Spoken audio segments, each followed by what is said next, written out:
আল্লাহ ওই সময় আজরাইলকে জিজ্ঞেস করছে, হে আজরাইল, তুমি এই পৃথিবীতে এত মানুষের জান কবজ করলা, কোন সময় তোমার বেশি কষ্ট লেগেছে? আজরাইল বলে, আল্লাহ, আমার দুইটা মানুষের জান কবজ করতে বেশি কষ্ট হয়েছে। দুইটা মানুষের জান কবজ করতে আমার কষ্ট হয়েছে। হায়াতুল হায়াওয়ানের মধ্যে এসেছে, আল বিদায়া ওয়ান নিহায়ার মধ্যে এসেছে। আজরাইল বলে, আমার দুইটা মানুষের জান কবজ করতে সবচেয়ে বেশি কষ্ট হয়েছে। আল্লাহ তাআলা বলে, আজরাইল, কোন দুইটা মানুষ? বলে, আল্লাহ, সমুদ্রের মধ্যে একদিন একটা জাহাজ ডুবে গিয়েছিল। ওই জাহাজের মধ্যে একজন গর্ভবতী মহিলা ছিল, সে ছিল প্রেগনেন্ট। যখন সমুদ্রের মধ্যে জাহাজটা ডুবে গেল, নদীর তরঙ্গমালা ঢেউগুলো জাহাজটাকে যখন একেবারে পাড়ি দিতে শুরু করলো, জাহাজটা ফেটে চূর্ণ বিচূর্ণ হয়ে গেল। মানুষগুলো বাঁচার জন্য আর্তনাদ করতেছে, তোমার কাছে সাহায্য চাচ্ছে। ওই অবস্থায় ওই সমুদ্রের মধ্যে জাহাজের তক্তার উপরে একটা মহিলা, গর্ভবতী মহিলা, ওই তক্তা ধরে কোন রকম বেঁচেছিল। কিন্তু তার পেটে ছিল সন্তান। সন্তানটা প্রসব করবে। এই অবস্থায় আপনি আমাকে হুকুম দিয়েছেন, যাও এই মহিলার জান কবজ করে নিয়ে আসো।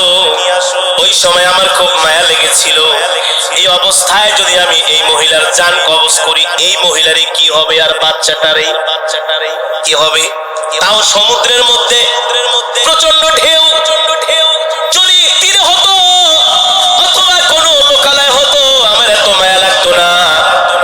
আজরাইল বলে, ওই সময় আমার খুব মায়া লেগেছে যে এই মহিলার সন্তানের কি অবস্থা হবে আর মহিলার কি অবস্থা হবে। আজরাইল বলে, আল্লাহ, আমার হাতে তো কোনো ক্ষমতা নাই, সর্বময় ক্ষমতার মালিক কি? আরো জোরে বলেন, কে? ইন্নামা আমরুহু ইযা আরাদা শাইআন আইয়াকুলা লাহু কুন ফায়াকুন। আল্লাহ বলে, আমি আল্লাহ এমন আল্লাহ, আমি আল্লাহ যা ইচ্ছা তাই করি। আমার আল্লাহর যখন যা মন চায় আমি তাই করি। আমি যদি কোনো কিছু করতে চাই, আমি আল্লাহ কারো কাছ থেকে পারমিশন নিতে হয় না, নিতে হয় একমাত্র শুধু আল্লাহর নবীর জান কবজের সময় আজরাইল নবীজির কাছে অনুমতি চেয়েছে। আপনার আমার নবী, বিশ্ব নবী, তার কাছে এসে আজরাইল বলে, ওগো আল্লাহর নবী, আল্লাহ তাআলা আমাকে পাঠিয়েছেন আপনার জান কবজ করার জন্য। কি পাঠিয়েছেন? কিন্তু আল্লাহ আমাকে নির্দেশ দিয়েছেন, আগে আপনার থেকে অনুমতি নিতে হবে। যদি অনুমতি দেন জান কবজ করব, আর যদি অনুমতি না দেন খালি হাতে ফিরে যাব। আল্লাহু আকবার! এই মর্যাদাটা শুধু আপনার আমার নবীর ক্ষেত্রে, আর কারো বেলায় নয়। আজরাইল কাউকে গণে না, কারো কাছে আজরাইলের কোনো টাইম নাই। শুধু একমাত্র নবীর কাছে এসে বলেছেন, ওগো আল্লাহর নবী, আল্লাহ আমাকে পাঠিয়েছেন, আল্লাহ আপনার সাথে সাক্ষাৎ করতে চান। আল্লাহু আকবার! কে সাক্ষাৎ করতে চান? আল্লাহ আপনার সাথে সাক্ষাৎ করতে চান। আল্লাহ আমাকে আপনার কাছে পাঠিয়েছেন, যদি অনুমতি দেন জানটা কবজ করব, অনুমতি না দিলে খালি হাতে ফিরে যাব। আল্লাহর নির্দেশ। সুবহানাল্লাহ। হাবিবে কিবরিয়া রাহমাতুল লিল আলামিন বললেন, হে আজরাইল, অনুমতি দিব, তবে আমার আল্লাহর সাথে এখনো একটা কথা বলা বাকি রয়ে গেছে। আর জোরে বলেন সুবহানাল্লাহ। কয়টা কথা? আরো জোরে বলেন, কয়টা কথা? আমরা তো সাধারণত দেখি, যখন কোনো মানুষ মারা যায়, ইন্তেকালের আগে সন্তানকে ডাকে, বলে আমার যতগুলো সন্তান আছে সবাইকে নিয়ে আসো। বড় সন্তানকে সবচেয়ে কাছে ডাকে, ছোট সন্তানকে ডাইকা বলে, তোর মায়ের খবর রাখিস, বোনগুলোর খবর রাখিস, ওই যে সম্পদগুলো রেখে গেলাম এগুলো তোরা ভাগ বাটোয়ারা করে নিয়ে আনিস, ঝগড়া টগড়া করিস না। বলে কি বলে না?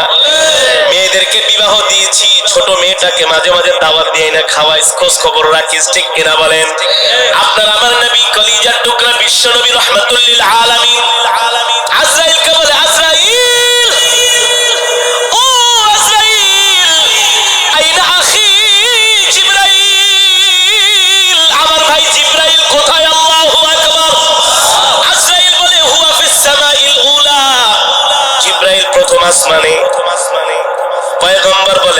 আপনার সাথে এখনো একটা কথা বলা বাকি রয়ে গেছে।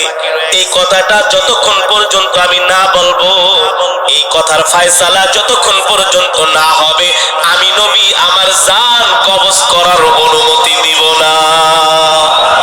আরো জোরে বলেন সুবহানাল্লাহ। কত পাওয়ারফুল নবী, কত পাওয়ারফুল নবী, আল্লাহু আকবার। এত পাওয়ার, এত প্রায়োরিটি, এত ক্ষমতা আল্লাহ কোন পয়গম্বরকে, কোন প্রেসিডেন্ট, কোন বাদশা, আমেরিকার প্রেসিডেন্ট এসে বলল বাইডেন তাড়াতাড়ি রেডি হন, জেট বিমান থেকে বের হন, আপনার রাজসিংহাসন থেকে বের হন।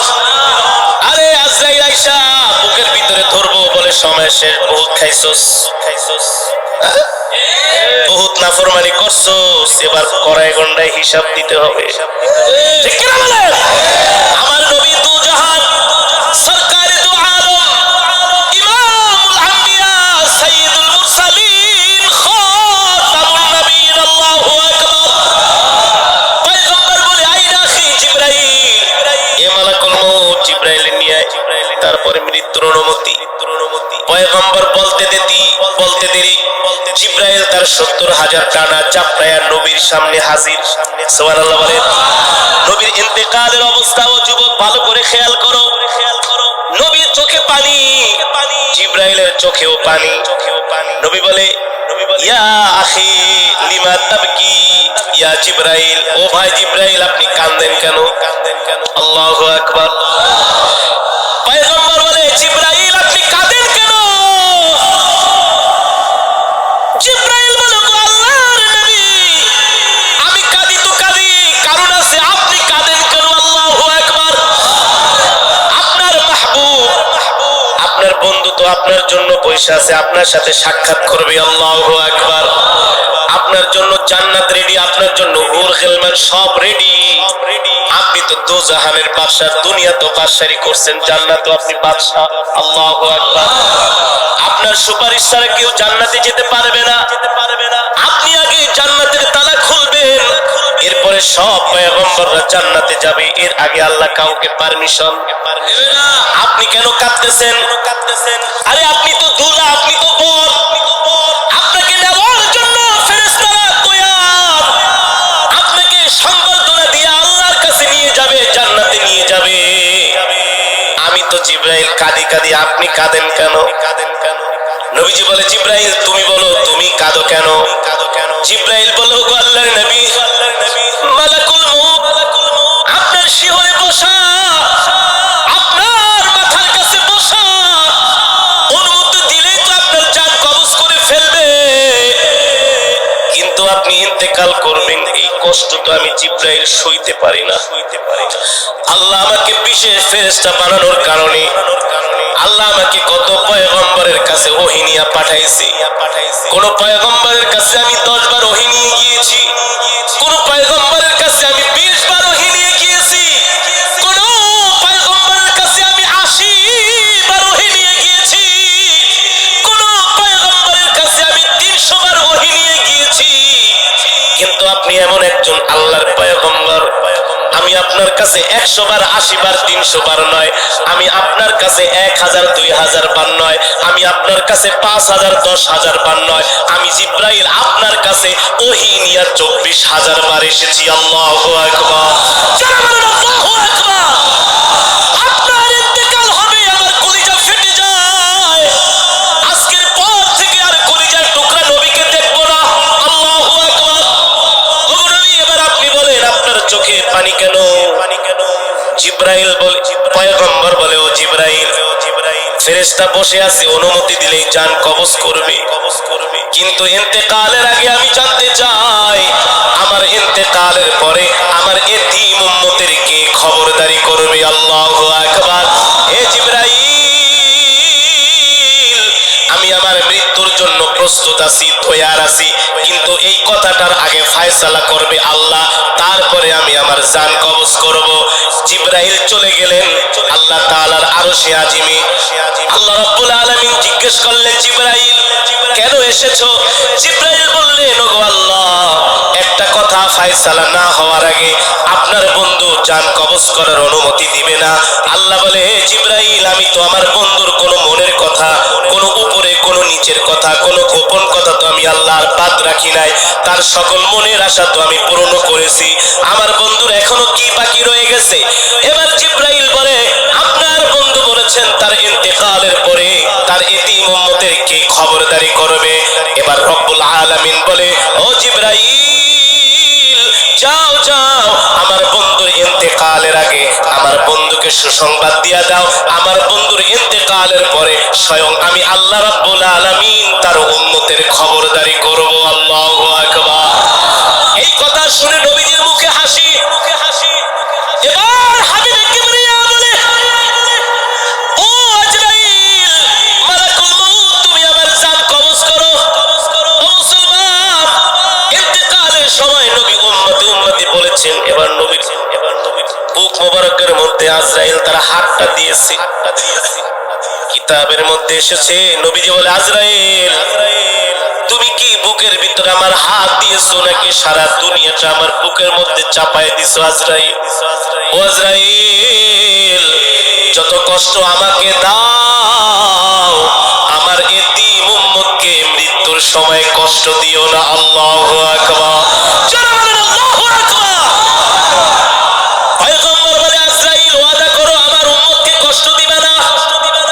যত কষ্ট আমি নবীকে দাও, আমার এতিম উম্মতকে কষ্ট দিও না। যে উম্মতরা আমাকে না দেখা আমার নামে দুরূদ পড়েছে, আল্লাহু আকবার, যে উম্মত কোনদিন আমাকে দেখে নাই, আমার নাম শুনে আমার ইজ্জত রক্ষা করার জন্য ময়দানে নেমেছে, যে উম্মত কোনদিন আমাকে দেখে নাই, আমাকে যদি কেউ গালি দিয়েছে আমার উম্মত সহ্য করে নাই, তার জীবন দেওয়ার জন্য, আমাকে খুশি করার জন্য রাজপথে নেমে আমার মুহাম্মদের শাহাদাত বরণ করেছে। ঠিক কিনা বলি? এ জিবরাইল, যত কষ্ট আমাকে দাও, আমার উম্মতকে কষ্ট দিও না। ও বাবা, মৃত্যুর যন্ত্রণা এত ভয়ঙ্কর যন্ত্রণা। নবীজি বলেছেন, মৃত্যুর যন্ত্রণার কিঞ্চিত উদাহরণ হচ্ছে একটা জ্যান্ত খাসিকে জবাই না করে যদি তার শরীর থেকে চামড়া খসানো হয়, ওই খাসিটা যতটুকুন কষ্ট পাবে তার চাইতে আরো হাজার কোটি গুণ একজন বদ্দিন ইন্তেকালের সময় কষ্ট পাবে।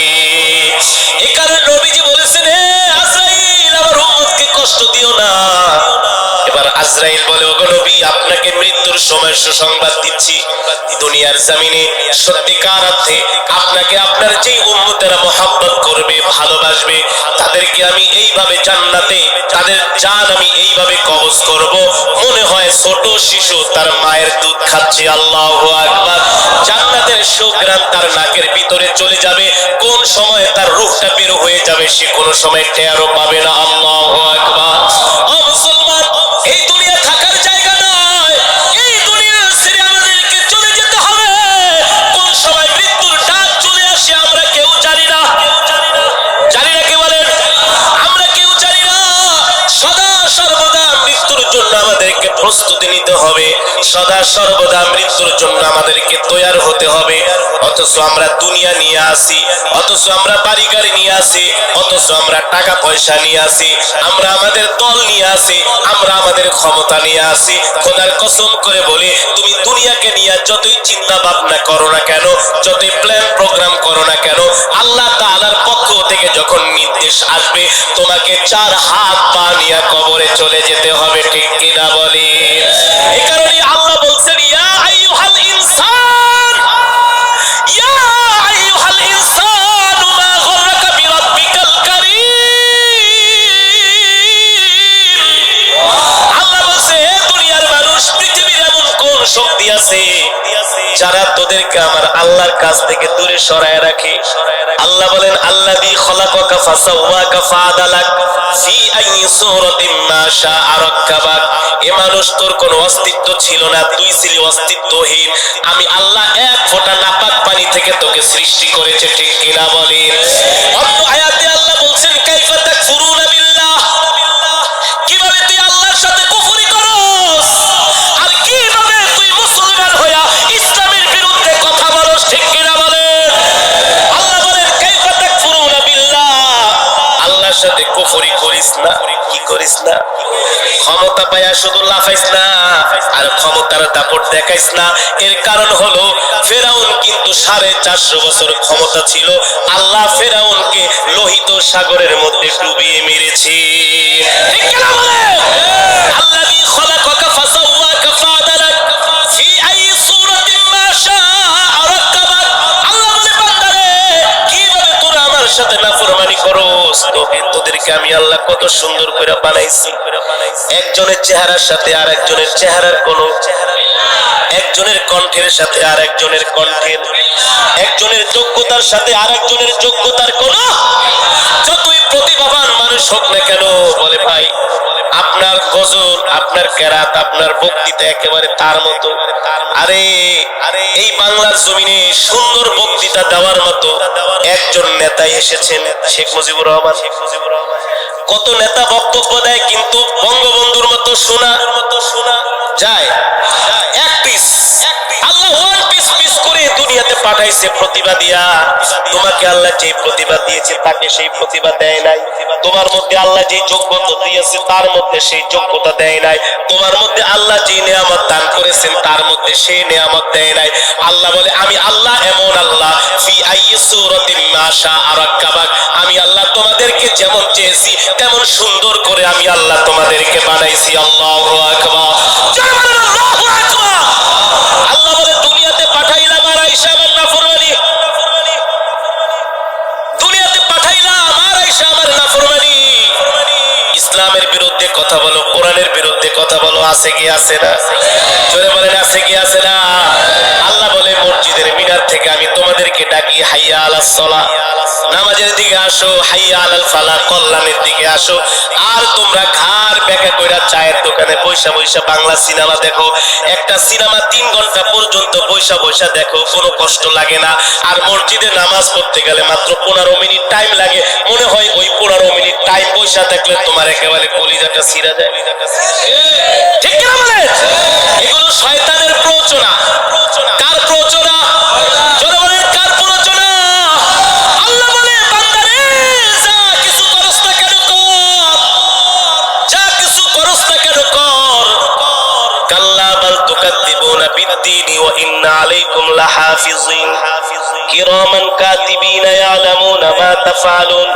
এ বান্দা দুনিয়ার জমিনে তুই আমার সাথে নাফরমানি করস, মনে রাখিস তুই ভুলা যাইতে পারস আমি আল্লাহ কিন্তু তোদের 2 জন ফেরেশতা 2 কাঁধের মধ্যে দিয়েছি।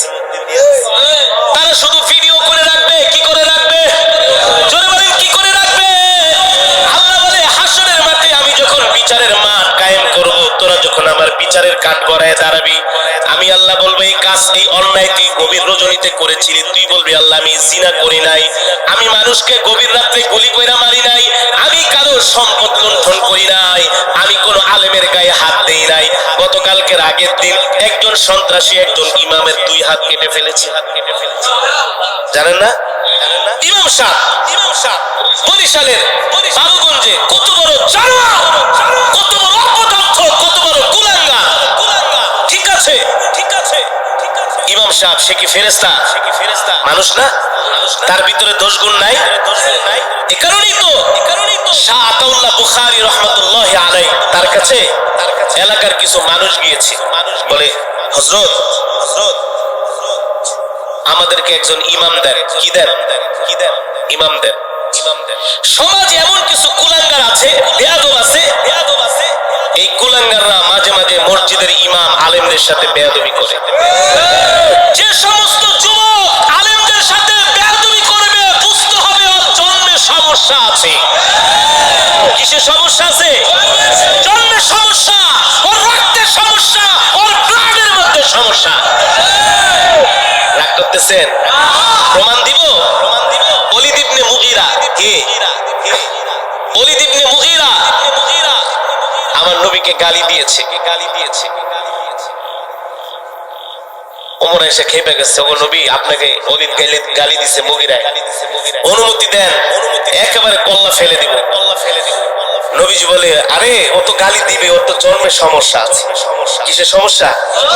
জন্মের সমস্যা আছে। যুবক তোমাদেরকে এই কথাগুলো এই জন্য বলে যায়, যতই নামাজ পড়ো, যতই আমল করো না কেন, চাইলেই কেউ আলেম হতে পারে না।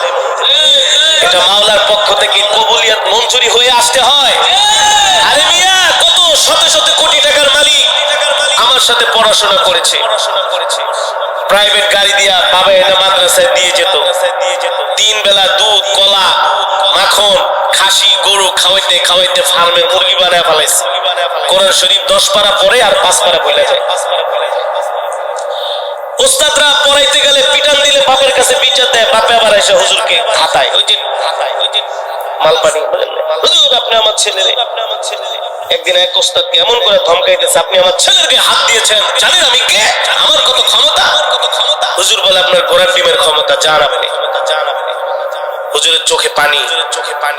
ওই ছেলে আর আলেম হইতে পারে নাই। এত সোজা না। কোরআন এটা আল্লাহ তাআলার কালাম, এটা ওহীর জ্ঞান। এটা চাইলে আল্লাহ সবাইকে দেয় না। এটা পেতে হলে কষ্ট করতে হয়, সাধনা করতে হয়, চোখের পানি ফেলতে হয়। এত সোজা না মিয়া। ওইসব ডাক্তার, ফাক্তার, ইঞ্জিনিয়ার এগুলো আমাদের জন্য হওয়া কোনো ব্যাপারই না। মাত্র 13 মাসে হাফেজ হয়েছি। কত মাসে? 13 মাসে আল্লাহ হাফেজ বানাইছে, আলহামদুলিল্লাহ। 1000-এর উপরে মোবাইল নাম্বার মুখস্থ, 200, 250, 300-এর উপরে প্রোগ্রাম মুখস্থ। ফোন দিলে বলতে পারি তোমার প্রোগ্রাম এত তারিখে, এতটা, এত সময়তে, এত সময়। হুজুর এটি মনে রাখেন কেমনি? আর এটা তো কম্পিউটার। ডাক্তার, ইঞ্জিনিয়ার এগুলো আমাদের জন্য হওয়া পান্তাবাদ ছিল, কারণ কোরআন শরীফ মুখস্থ করতে পারছি। ওইসব ইংরেজি বই, ওইসব মুখস্থ করা আমাদের জন্য কোনো ব্যাপার ছিল? কোনো ব্যাপার না। যেটা বলতেছিলাম, আলেম হওয়া এত সোজা না। হুজুরকে এসে ধমকায়, আপনি আমার ছেলের গায়ে হাত দিলেন কেন? উস্তাদের চোখে পানি। ওই ছেলে আলেম হতে পারে নাই, এখন অনেক বড় ব্যবসায়ী। দেখলে হাত ধরে, দোস্ত ছোটবেলায় একসাথে পড়তাম, তুই তো আলেম হয়ে গেছিস, দেশ বিদেশে ঘোরস, কোরআন পড়স, তোর তেলাওয়াত আমি নিজেও শুনি, আমার ওয়াইফও শুনে, আমার সন্তানরাও শুনে। আমি আলেম হইতে পারলাম না। আমি বলছি আলেম হইতে পারতি, তোর বাপে যদি হুজুরের সাথে বেয়াদবি না করতো। কি বেয়াদবি না করতো? বেয়াদব আল্লাহর দরবার থেকে আল্লাহ তাকে হটায় দেয়। বেয়াদব আল্লাহ পছন্দ করে না। আল্লাহর দরবারে বেয়াদবের কোনো স্থান নাই। আর যে আলেমের সাথে বেয়াদবি করে, ওই তো সবচেয়ে বড় বেয়াদব। আলেমকে নায়েবে নবী, আলেমকে নায়েবে নবী। আল উলামা ওয়ারাসাতুল আম্বিয়া। উলামায়ে কেরাম হচ্ছে নবীর ওয়ারিস। কার ওয়ারিস? জোরে বলেন, কার ওয়ারিস? নবীর ওয়ারিস। ওলীদ ইবনে মুগীরা নবীকে গালি দিয়েছে, নবীর কষ্ট লাগছে না? নবীজি চাইলে ওর 1 মিনিটে ফিনিশ করে দিতে পারতেন। নবীজি সবর করেছেন, ধৈর্য ধরেছেন।